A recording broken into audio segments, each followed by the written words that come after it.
부동산 입지 선정이죠. 어떤 경우에는 공부하는 게 자격증 취득만 아니면은 재밌죠. 그렇잖아요. 시험만 아니면은 이런 새로운 내용들이 많이 나오잖아요. 그리고 사실은 그런 경제 현상들이 우리 주위에 있는데 경제학자들의 눈으로는 그게 보인 거죠. 그러니까 이제 그런 이론을 이렇게 발표를 하는 거죠. 그러니까 좀 학자들은 참 대단한 것 같아요. 학자들의 눈으로 그게 보인다는 것이 예전부터 있었던 현상임에도 불구하고 그것이 안 보이다가 학자들의 눈에 보이고 이런 것들도 있는 거거든요. 그게 이제 그 정보경제학이라는 게 있어요. 그게 역선택, 도덕적 해이 이런 거 있지 않습니까? 그게 다 옛날부터 있었던 현상인데 그게 정보경제학이라는 게 생긴 것이 불과 얼마 안 되거든요. 불과 얼마 안 돼요. 옛날부터 있었던 현상이에요. 그러니까 정보를 갖고 있지 못한 쪽에서는 그런 이제 역선택을 하게 될 가능성이 많다는 거죠. 그래서 정보가 없는 쪽에서는 이제 어떻게 하면은 그런 거를 극복을 할 수 있을까 해서 그 대책이 또 있어요. 사실은 정보경제학에는 정보가 없는 쪽에서는 정보를 알아내기 위해서 어떤 이 표시를 하게 됩니다. 선별을 하게 돼요. 그래서 그런 이제 정보가 없는 상황을 극복하고 이런 것들이 뭐가 있는가 하면은 우리 중국집에 가면은 이게 꽃배기는 얼마 더 받고 이렇게 하는 거 있죠. 이 가격을 그렇게 달리 써 놓는 거예요. 꽃배기는 뭐 1,000원을 더 받는다거나 뭐 2,000원을 더 받는다거나. 자, 이게 주인 입장에서는 매번 들어오는 손님들이 저 사람이 배가 많이 고픈 사람인지 적게 고픈 사람인지를 알 수가 없잖아요. 올 때마다 물어볼 수도 없고 많이 고파요, 적게 고파요 이렇게. 이게 정보를 모르는 상황이죠. 그 사람에 대해서. 그 모르는 상황인데 그냥 간단하게 그냥 가격표에 꽃배기 하나 딱 써 붙여 놓은 것이 선별을 하는 겁니다. 들어온 사람이 알아서 그냥 배 많이 고픈 사람은 꽃배기 시키는 거고 적게 고픈 사람은 그냥 시키는 거고, 그러니까 알아서 선별을 하는 거죠. 그 가격표를 달리하는 것 자체로. 근데 옛날에는 그게 정보경제학이라는 것이 발전하기 전에는 그런 현상들을 그냥 지나친 거죠. 근데 그게 정보경제학이라는 것이 발전하니까 그런 식으로 이제 저게 바로 그 정보를 알아내기 위한 선별하기 위한 하나의 장치라는 게 이제 눈에 보인 거죠. 학자들 눈에. 참 대단한 거예요. 그런 걸 보면은. 아무튼 제가 경제학을 알게 됐다는 것이 참 다행인 것 같아요. 의도치 않았지만 처음에는 제가 그 대학교 갈 때는 자기가 무슨 과를 가고 싶은지 이런 거를 정하지 않고 그냥 오로지 맹목적으로 공부만 했잖아요. 그러니까 굉장히 불행한 세대죠. 맹목적인 것은 너무나 위험한 거죠. 눈 감고 가는 거잖아요. 맹목이. 눈 감을 맹자잖아요. 눈 감고 간다는 건 정말 위험한 거죠. 어떻게 보면 망망대해에서 내가 목적지를 정하지 않고 막 무작정 그냥 노를 저어가는데 육지와는 반대쪽으로 갔던 만큼 다시 되돌아와야 되잖아요. 그러니까 이건 바보 같은 짓이라는 거죠. 일단 목적을 정해놓고 해야 되는데 아무튼 경제학이 참 재밌는 부분이 많습니다. 자, 이제 입지 선정 활동이에요. 입지론. 자, 입지론도 뭐 한 두세 문제 정도 나옵니다. 옛날엔 세 문제까지도 나왔는데 이제 두 문제에 좀 가까울 정도로 약간은 비중이 줄었어요. 자, 거기에 이제 362쪽에 입지와 입지 선정이라든가 뭐 입지 선정의 중요성 뭐 이런 정도는 여러분이 보셔도 되겠고요. 지난 순환에 그 입지론과 적지론의 차이는 이미 말씀을 드렸죠. 입지론은 이제 주어진 용도에 적합한 용지를 선정하는 거고, 이건 부동성 때문에 그렇고요. 적지론은 주어진 용지에 적합한 용도를 찾는 것이다. 이거는 이제 용도 다양성으로 인해서 나타나는 것이다. 적지론은 최유효 이용 개념과 같다 그랬어요. 땅이 있으면 거기에 가장 잘 이용하는 이게 어떤 용도냐 이거 찾는 거지 않습니까? 그래서 함께 생각하시면 되고요. 나머지는 다 됐고요. 그 다음에 오른쪽 페이지에 농업입지론이 나오죠. 자, 여기서 이제 농업입지론, 공업입지론, 상업입지론 이렇게 나오는데,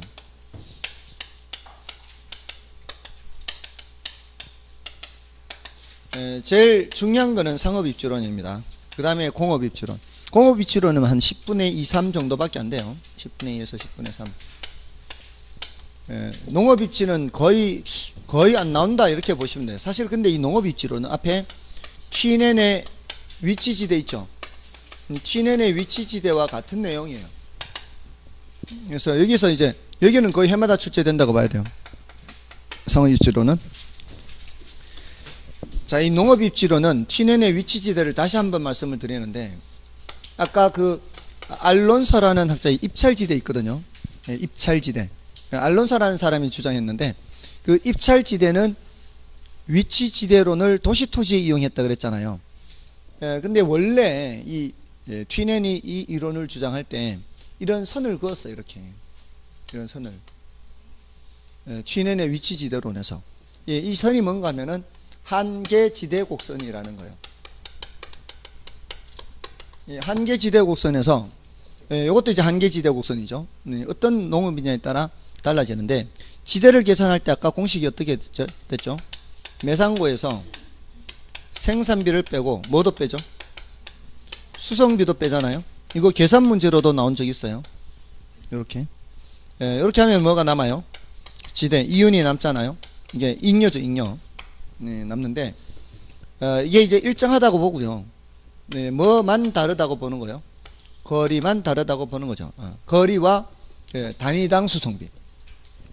거리와 단위당 수송비가 달라요. 그러니까 어떤 농업은 농산물 수송비가 거리가 1km 멀어질 때마다 10원씩 발생하고요. 어떤 농산물은 거리가 멀어질 때마다 20원씩 발생해요. 그 거리가 멀면 멀수록 이 말이죠. 자, 이거는 1km, 2km, 3km 거리가 멀수록 이제 10원, 20원, 30원 요렇게 빼겠죠. 여기는 거리가 1km, 2km, 3km 멀어질수록 20원, 40원, 60원 이렇게 빼겠죠. 어떤 게 더 많이 빼는 거예요? 요 뒤에 게 더 많이 빼잖아요. 그러면 이게 빼고 남는 지대는 얘는 20원, 40원, 60원씩 떨어지는 거고요. 얘는 10원, 20원, 30원씩 떨어지겠죠. 어떤 게 빠른 속도로 떨어져요? 이게 이제 비용이 많이 발생하는 게 지대가 많이 빠른 속도로 떨어지겠죠. 그럼 요놈이 요 20원씩 수송비가 20원씩 발생하는 거고, 요 완만한 거는 수송비가 10원씩 발생하는 거겠죠. 그래서 어떤 농산물이냐에 따라 이렇게 달라지는데, 요 안쪽에서는 매상고에서 생산비 빼고 수송비 빼고 남는 지대가 얘가 더 많잖아요. 바깥쪽에서는 얘가 더 많죠. 그럼 바깥쪽에서는 얘가 자리를 잡게 되고요. 안쪽에서는 얘가 자리를 잡게 된다는 거죠. 자, 근데 200년 전에 서양에서의 농사 짓는 거나 지금 현재 우리나라에서 농사 짓는 거나 그 품종은 달라도 성격은 비슷한 농작물이 생산이 되는데, 요 안쪽에서 농사 짓는 것은 집약적인 농업이 자리 잡게 되고요. 바깥쪽에서는 조방적인 농업이 자리 잡게 된다는 거예요. 집약이라는 것은 노동이나 자본이 많이 투입되는 거, 조방이라는 것은 노동이나 자본이 적게 투입되는 것을 말해요. 그러니까 농사도 노동이나 자본이 많이 투입되는 농사가 있고 노동이나 자본이 적게 투입되는 농사가 있는데, 이 도시 근교에는 집약농업이라는 거예요. 예를 들어서 얘는 시설재배예요. 시설재배라는 게 뭐예요? 비닐하우스 이렇게 설치해서 이렇게 보일러 이렇게 틀어서 온도 맞춰서 그렇게 생산하는 거는 자본이나 노동이 많이 투입되죠. 그런 거는 어디 근처에? 도시 근처에 자리 잡고, 조방농업은 외곽에 자리 잡는다. 이렇게 하는 것이 바로 이 입지론의 농업입지론의 내용이에요. 그러니까 요 내용은 200년 전 유럽이나 지금의 우리나라나 똑같다는 얘기죠. 그럴듯하잖아요. 그렇게 생각하시면 되고요. 자, 그 내용이 이제 363쪽의 내용입니다. 자, 한계지대 곡선이라고 하는 거, 집약농업의 한계지대 곡선이 더 가파르죠. 조방농업의 한계지대 곡선이 더 완만하죠. 그걸 생각하시면 되고요. 다음에 이제 넘어가시면은 공업입지론이 있죠. 자, 이 공업입지론은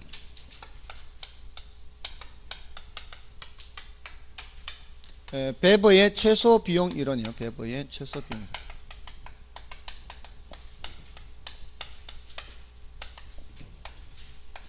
배부의 최소 비용으로는 비용이 가장 적게 드는 곳에 공장을 지어라 이 소리예요. 공업 입지니까. 어떤 위치에다가 공장을 짓는 게 좋냐? 비용이 제일 적게 드는 곳에 공장을 지어라 이런 소리예요. 근데 그 비용에는 수송비도 있고 인건비도 있죠. 또 집정력도 있고요. 이 비용에 영향을 미치는 요인들이 여러 가지가 있는데 이 중에서 제일 강조한 비용이 바로 수송비. 이 사람은 일단 얘네들은 똑같다고 보고요. 수송비가 제일 적게 드는 곳에 공장을 지으라 그랬어요. 근데 그 수송비라는 게 원료 수송비도 있고 뭐도 있어요. 제품 수송비도 있잖아요. 그래서 원료 수송비와 제품 수송비의 합이 이것이 최소가 되도록 하는 곳에다가 공장을 지어라 이렇게 얘기를 했고요. 여기 최소가 되도록. 근데 어떤 경우에는 이제 원료 수송비가 많이 발생하는 경우가 있을 거고 어떤 경우에는 제품 수송비가 많이 발생하는 경우가 있을 텐데 원료 수송비가 많이 발생하는 경우에는 원료 수송비를 절감을 해야 이게 최소가 될 것이고 제품 수송비가 많이 발생하는 경우에는 제품 수송비를 절감을 해야 이게 최소가 될 것이잖아요. 그래서 원료 수송비가 많이 발생하는 경우에는 원료 수송비를 절감하기 위해서는 원료 지향 입지를 해야 돼요. 원료 산지 근처에 자리를 잡아야 되고 제품 수송비가 많이 발생하는 경우에는 시장 지향 입지를 해야 수송비를 절감할 수가 있겠죠. 그리고 이 원료 수송비나 제품 수송비나 별 차이 없다면은 어디든 관계없죠. 원료 산지 근처에 자리 잡든 시장 근처에 자리 잡든 관계없죠. 그런 것을 입지 자유행위라고 해요. 입지 자유. 이것은 원료 지수라는 것을 가지고서 표현을 할 수가 있어요. 원료 지수라고 해서요. 원료 중량이 얼마나 많이 나가느냐 적게 나가느냐를 나타내는 게 원료 지수라는 거예요. 원료 중량의 정도를 나타내는 것이기 때문에 원료 중량은 분자로 가야 되겠죠. 원료 중량은 분자로 가야 돼요. 분모에는 제품 중량이 가는데 여기는 이제 편제 원료 중량이라 그래요. 편제 원료. 또는 이제 국지 원료 그래요. 편제 원료, 국지 원료. 자, 이거는 뭔 소리인가 하면은 원료 중에는 편제 원료도 있고 보편 원료도 있어요. 편제 원료는 특정한 지역에서만 생산되는 원료를 말하고요. 보편 원료는 어디에서든 생산되는 원료를 말해요. 보편이라고 할 때 영어 단어가 유비퀴터스라 그래요. 유비퀴터스. 유비퀴터스 한때 유행한 적 있죠. 어디서든 이런 의미를 갖고 있거든요. 어디서든. 그러니까 어디서든 구할 수 있는 원료를 보편 원료라 그래요. 이건 이제 물이 제일 흔한 이제 보편 원료예요. 물은 어디서든 구할 수 있죠. 이런 것을 많이 사용하는 경우에는 공장을 어디 근처에 짓는 게 좋아요? 시장 근처에 짓는 게 좋죠. 물은 시장 먼 곳에도 지을 수도 있고 공장을 먼 곳에서 지을 수도 있고 시장 근처에서도 지을 수도 있는데 어차피 물이야 아무 데서나 구할 수 있으니까 굳이 시장 멀리서 생산할 필요가 없죠. 근데 그러니까 얘는 이제 수송하는 원료란 얘기죠. 수송이 안 되는 원료예요. 얘는 수송하는 원료가 아니죠. 제품이 됐을 때 수송이 되는 거지 원료 상태에서 수송하는 것은 아니라는 거죠. 그러니까 여기 원료 중량을 따지는 것은 어떤 원료만 따지면 되는 거예요. 편제 원료 중량만 따지면 되는 거죠. 그래서 뭐 이 석회석 같은 거 이런 것들 철광석 이런 것들은 이제 편제 원료가 되는 거죠. 자, 이 원료 지수가 1보다 크다라는 건 뭐예요? 원료 중량이 많이 나간다는 얘기죠. 원료 중량이 많이 나갈 때는 무슨 지향 입지? 원료 지향 입지를 하는 거죠. 이런 원료 지수를 M이라고 하거든요. 원료를 이제 영어로 머티리얼이라고 그래요. 머티리얼. 재료, 원료. 머티리얼. M이라는 단어를 써서 원료 지수를 M이라고 그래요. M이 1보다 작으면 원료 중량 얼마 안 나간다는 얘기죠. 그럼 원료 중량 얼마 안 나가면 시장 지향이에요. 원료 중량, 원료 수송비 부담이 적으니까. 그다음에 입지 자유형은 뭐겠어요? M이 1인 경우를 말하는 거죠. 그래서 이렇게 어떤 지수를 나타내는 것은 아주 간단하게 설명을 할 수가 있거든요. 그래서 M이 1보다 크냐 이거는 원료지향, M이 1보다 작으냐 시장지향, M이 1이냐 그러면 입지자형, 이렇게 얘기를 할 수가 있어요. 자, 이거는 수송비 관점에서 얘기하는 거거든요. 근데 수송비만 본 게 아니잖아요, 이 사람이. 임금도 받잖아요. 그래서 이렇게 설명을 해요. 만약에 어떤 미치가 M이 이런 관점에서 수송비 관점에서 제일 적게 발생하는 위치를 찾았어요. 여기가 최소 수송비 지점이요. 최소 수송비 지점을 찾았으면은 여기가 일단은 우선적으로는 제일 좋잖아요. 근데 수송비만 볼 것이 아니고 뭐도 봐야 되니까 임금도 봐야 되잖아요. 그러면 이제 다른 지역을 물색해 보는 거예요. 노동력이 있는 곳을 물색해 보는 거예요. 여러 군데를. 자, 근데 여기 노동력을 쉽게 구할 수가 있어요. L이라는 지점에. 또 다른 데도 뭐 이렇게 있기도 해요. 자, 근데 여기서 이쪽으로 옮겨가면은 뭐가 더 많이 발생해요? 수송비가 더 많이 발생하잖아요.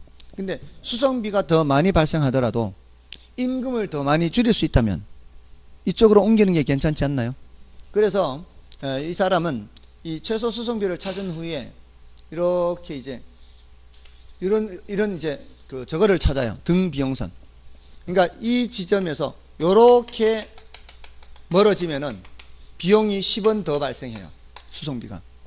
공장을 요렇게 더 멀게 하면은 비용이 20원 더 발생하고요. 여기는 30원이 더 발생하는 이걸 등비용선이라고 그래요. 등비용선. 등수송비용선. 등수송비용선.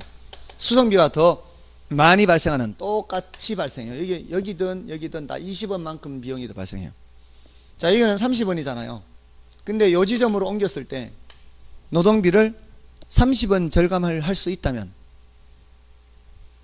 노동비를 절감을 30원 할 수 있다면 수송비는 30원보다는 덜 발생하잖아요. 그러면 요 지점으로 옮기는 것도 괜찮죠. 그럴 때 요 지점은 이제 노동지향 입지가 되는 거죠. 노동지향 입지. 됐나요? 자, 이런 식으로 해서 이제 요거까지 고려해요.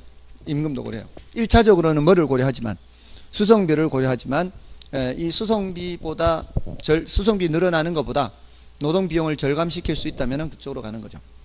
또 경우에 따라 집정력으로 인해서 이 집정력은 관련 업종들이 한데 모여 있으면은 비용 절감 효과를 얻을 수 있는 경우를 말하죠. 그래서 이 앞에 두 가지는 작을수록 좋지만 이 집정력은 클수록 좋아요. 그러면 이제 비용 절감 효과가 높으니까. 그러니까 자동차 산업이라든가 석유 화학공업 이런 것들은 관련 업종들이 한데 모여 있는 게 비용 절감 효과를 많이 얻는 거거든요. 그런 경우에는 집적지향 입지 그래요. 집적지향. 자, 이렇게 다양한 이제 입지가 있다는 거죠. 자, 이런 다양한 입지가 있고요. 자, 이제 교재를 좀 보고 이제 더 설명을 드리면 364쪽에 의의에 보시면 배부의 최소 비용 이론은 공업 입지로서 최적 입지는 다른 조건이 동일하다면 비용이 최소가 되는 지점이라는 이론이다. 배버가 고려한 3대 비용 인자는 수송비, 노동비, 집적 경제를 말하는데 집적 경제가 집정력을 보는 거고요. 그 중에서 수송비 인자를 가장 중요한 인자로 보았습니다. 공업 입지에 관한 이론을 최초로 전개한 경제학자인 배버는 공업 입지에 영향을 미치는 요인으로서 어느 지역에서나 발생하는 일반적인 입지 인자인 수송비와 노동비를 중시하였으며 특정 지역에 나타나는 입지 인자로서 집적 경제를 고려했고요.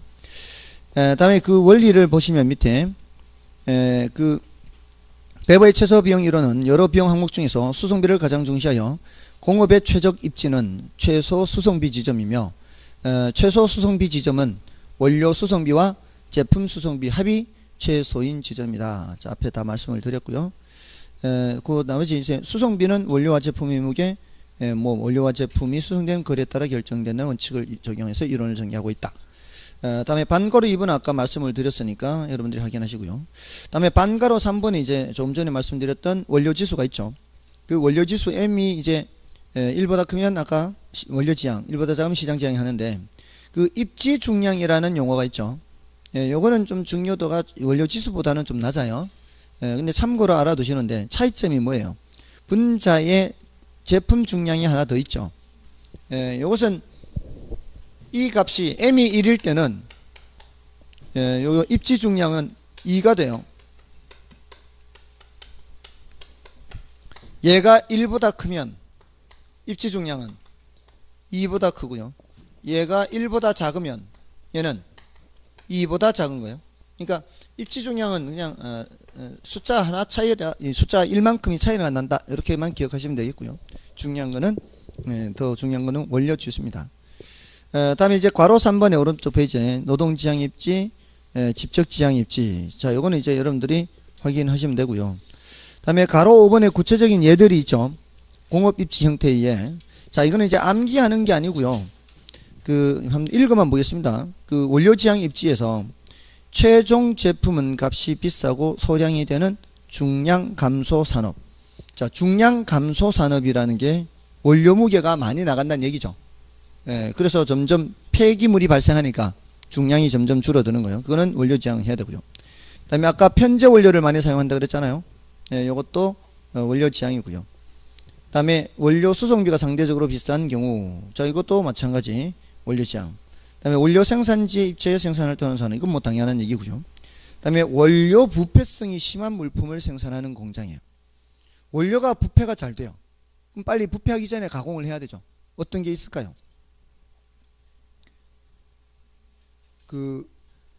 과일 주스, 귤 주스 공장. 귤 주스 공장이 어디 있어야 될까요? 귤 주스 공장이 어디 있어야 될까요? 제주도 있어요. 제주도에. 아니, 귤을 수송하는 과정에서 썩어버리니까 며칠 지나면 상하기 시작할 수 있잖아요. 수송하는 과정에서. 그러니까 상하기 전에 빨리 가공을 해야 되니까 주스로 가공을 하면은 잘 상하지 않지 않습니까? 그러니까 귤 주스 공장은 어디에? 제주도에. 맞잖아요. 다음에 밀가루는 잘 상해요? 그렇지 않아요? 잘 상하지 않죠? 원료 상태에서는 잘 상하지 않습니다. 근데 빵으로 만들면 쉽게 상하잖아요. 그거는 빵 공장은 어디 근처에 있어야 돼요? 시장 근처에 있어야죠. 그렇게 제품의 부패가 쉬우면 시장 근처, 원료의 부패가 쉬우면 원료지향 이렇게 되는 거죠. 다음에 됐고요. 나머지 시장지향 입지 뭐 이거는 뭐 반대로 생각하면 되니까 여러분이 보시고요. 다음에 노동지향 있죠. 노동지향. 요거는 이제 섬유, 피복 이런 것들이죠. 다음에 직접지향 산업에서 요거는 자동차 산업, 석유화학 산업 뭐 이렇게 얘기를 하면 되고요. 다음에 자유입지형 산업 이건 뭐 참고로 보시고요. 다음에 가로 6번에 반가로 6번에 중간 지점 지향 산업이 있죠. 자, 이 중간 지점 지향 산업은 이런 거예요. 그 키워드가 수송 적환 지점이에요. 수송 적환 지점. 수송 적환 지점이에요.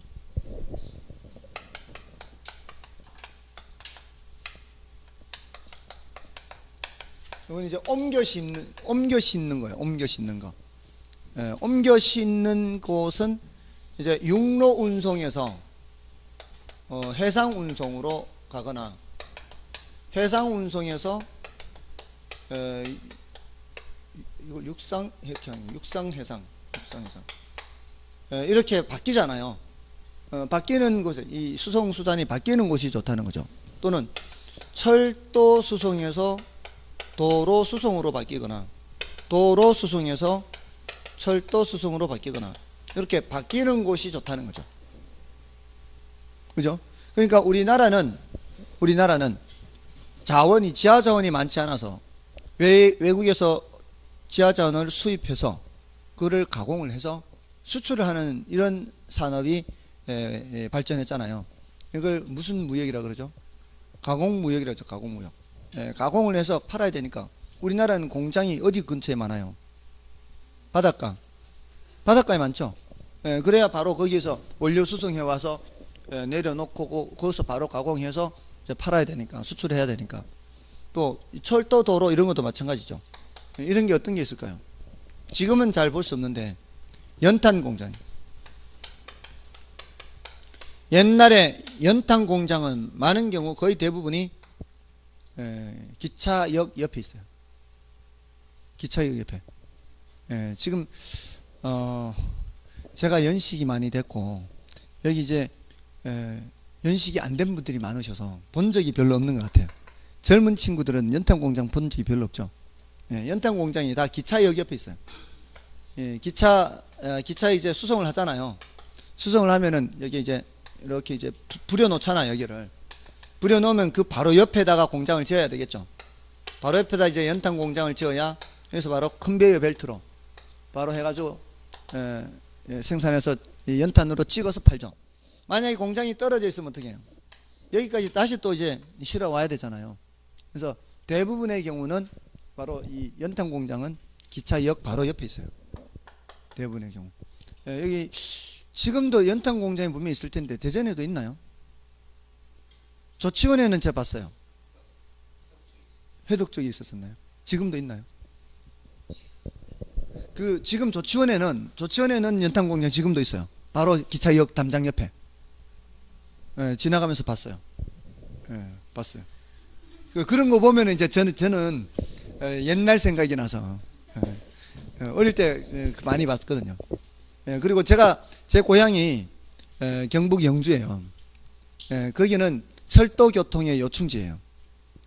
영동선하고 중앙선하고 경북선이 거기서 만나거든요. 그러니까 늘 기차 다니는 걸 봤죠. 그리고 태백 쪽에서 연탄을 이제 무연탄을 실어 나오면은 영주를 거쳐서 중앙선을 타고 밑으로 내려가거나 경북선을 타고 이쪽으로 가거나 이렇게 이동을 하니까. 그리고 저쪽 제천 쪽으로 가는 태백선을 타고 제천 쪽으로 가는 거는 저리 서울 쪽으로 가거나 충북선을 타고 이제 충남 쪽으로 가거나 이렇게 해서 수송이 됐거든요. 그러니까 어릴 때 그 수송하는 걸 많이 봐서 거기에 대한 기억이 많아요. 아무튼 수송적한 지점이 그런 거예요. 그런 것이 이제 입지로서 괜찮다는 거죠. 자, 이제 레시오의 최대 수요 이론인데요. 자, 요거는 지금 딸락 얼마 안 되잖아요. 이것도 한 번 정도만 말씀드리는 거거든요. 레시오의 최대 수요 이론은 이거는 뭔가 하면은 지금 배부의 최소 비용 이론이잖아요. 요거는 비용이 가장 적게 드는 곳에 공장을 지으라는 뜻이죠. 이건 뭐를 전제로 했는가 하면은 우리가 이제 이런 것도 다 기업 활동인데 판매하고 이제 판매 수입하고요. 생산 비용이 있으면 비용은 가능한 한 낮추는 게 좋잖아요. 판매 수입은 가능한 한 올리는 게 좋겠죠. 자, 근데 이 둘 다 고려하기에는 너무 이제 난이도가 높아질 수 있으니까 판매 수입은 일정한 상황에서는 비용을 가능한 한 낮추는 게 좋을 것이고, 비용이 일정하다면 판매 수입을 가능한 한 높이는 게 이윤을 더 크게 할 수 있잖아요. 그러니까 배번은 요게 일정하다고 보고 비용을 낮추는 쪽으로 생각을 해서 이윤을 키우는 곳에다가 공장을 지으라는 얘기고, 레시오의 최대 수요 이론은 요거는 일정하다고 보고 가능한 한 수입이 많이 증가할 수 있는 곳에다가 공장을 지으라는 얘기예요. 수요를 많이 할 수 있는 곳에 공장을 지어라, 이런 뜻이에요. 그러니까 보는 관점이 다르죠. 근데 이걸 두 개 다 동시에 고려하는 이론도 있어요. 그러면 이제 난이도가 높아지는 거죠. 근데 우리 시험에서는 이 레시오의 최대 수요 이론조차도 잘 언급이 되지 않은 정도니까 다른 건 더 이상 할 필요가 없고요. 최대 수요 이론은 뭔가 하면은 이제 한 번만 말씀드려요. 최대 수요 이론은 수요를 가장 크게 할 수 있는 곳에다가 공장을 지으라는 얘기인데, 그럼 가장 크게 하는 곳을 어떻게 찾는가 하면은 일단 어떤 위치에 공장을 지으면 여기 이제 여기가 수요가 제일 큰 곳이고요. 거리가 멀어지면 멀어질수록 그 제품의 수송비라든가 수송비 영향 때문에 그 가격에 반영이 돼요.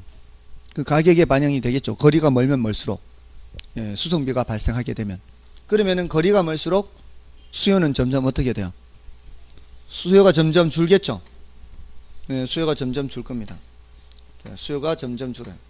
이런 식으로 이렇게, 자, 이렇게 사방팔방 이렇게 점점 줄면 이런 형태의 이제 원뿔 모양이 돼요. 자, 그리고 이 어떤 지점에서 이 높이 있죠. 어떤 지점에서 이 높이는 그 지점에서의 수요의 크기예요. 그러니까 거리가 멀수록 수요가 점점 줄어들다가, 자, 이 지점에 오면 수요가 이제 없죠. 그러면은 이 밑에 있는 이 원 있죠, 원. 이 원이 바로 이 상권이 돼, 상권. 배우지. 이걸 벗어나면 더 이상 이제 수요가 없으니까. 자, 그리고 어떤 위치, 다른 위치를 잡으면은 이런 형태의 또 이런 원뿔이 나타날 수 있죠. A라는 지점이냐 B라는 지점이냐에 따라서 이게 이제 수요 구조가 다를 수 있잖아요. 자, 이렇게 또 이제 조사를 하는 거죠. 자, 그러면은 여기에서는 여기 이제 배우지, 여기에서는 여기 배우지, 그리고 각 지점에서의 높이는 그 지점에서의 수요. 그러면 이 배우지 내에서의 전체 수요는 뭐냐? 이 배우지에서의 전체 수요는 뭐냐? 그거는 바로 이 원뿔의 부피. 원뿔의 부피. 여기 이제 이런 텐트가 쳐져 있다 생각하시고요. 가느다란 철사를 빽빽하게 꽂는다고 생각하면은 그 각각의 철사의 높이는 각각의 지점에서의 수요의 크기일 거 아니에요. 근데 이 전체 부피는 이 전체 수요의 크기라는 거예요. 여기도 전체 수요의 크기는 이 부피라는 거죠. 그러면은 어디에 공장을 짓는 게 더 좋냐라고 할 때는 이 원뿔의 부피가 가장 큰 곳에죠. 이제 공장을 지으면 된다는 거죠. 그 수요가 제일 큰 곳이니까. 됐나요? 원뿔의 부피가 수요 원추체라 그래. 이거를 원추체, 수요 원추체. 원뿔을 이렇게도 표현해요. 수요 원뿔. 또는 이제 영어로는 수요 콘이라고. 수요 콘. 우리 아이스크림 먹을 때 그 콘 먹는다 그러잖아요. 원뿔 모양. 이 수요 원추체의 부피가 어떤 곳? 가장 큰 곳. 여기에 이제 공장을 지으면 된다는 거죠. 원뿔 부피 구하는 거 아시죠? 어떻게 구해요? 밑넓이 곱하기 높이. 뿔은 곱하기 3분의 1 해야 되잖아요. 기둥은 밑넓이 곱하기 높이만 하면 되는데, 뿔은 밑넓이 곱하기 높이 곱하기 3분의 1 해야 돼요. 다 까먹었어요. 기억 안 나요? 여러분들은 자, 이게 이런 깔때기 모양의 주스 잔이 있어요. 주스 잔 이제 평평하다 치고요. 이게 총 20cm예요. 높이가 10cm, 한가운데 10cm, 한가운데 10cm. 여기 주스를 가득 채워서 우리 애한테 아빠가 밥 먹을게, 네가 밥 먹어.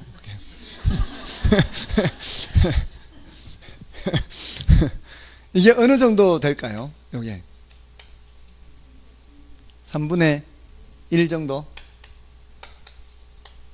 전체의 3분의 1 정도? 4분의 1? 전체의 8분의 1입니다. 아빠가 8분의 7 먹고 너 8분의 1 먹고. 자, 이게요. 자, 이게 여러분 이 넓이가 이게 1대 1이면 이 넓이가 1이죠. 길이가 2배가 되면 넓이가 4배가 되죠. 자, 이게 부피가 2배면 이제 길이가 2배가 되면 이런 게 사각 설탕 같은 게 몇 개가 되겠어요?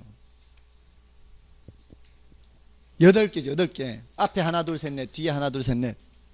길이가 2배가 되면은 부피는 8배가 돼요. 지금 여기 길이가 아까 2배였잖아요. 길이가 2배면 부피가 8배라고요.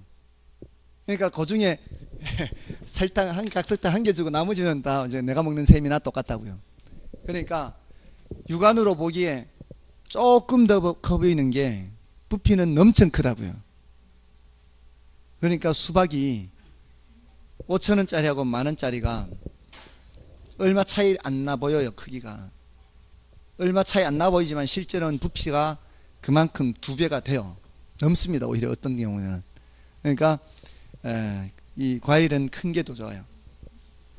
과일은 큰 게 더 좋습니다. 아주 큰 거 말고 적당히 큰 게 오히려 더 먹을 게 더 많습니다. 물론 예외는 있죠. 귤은 예외예요.